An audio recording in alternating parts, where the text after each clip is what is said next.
Blind Item News, totoo ba ang nalaman ng mga chismosang kapitbahay na may basbas na ang parents ng sikat na aktor at ganon din ang parents ni sikat na aktres sa kanilang pagmamahalan?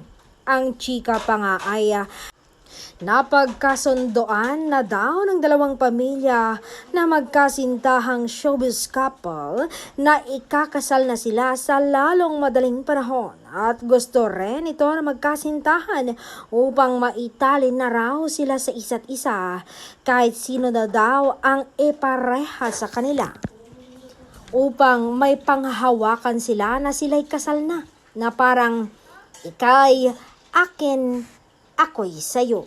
Bawal kang mahulog sa iba, akin ka lang.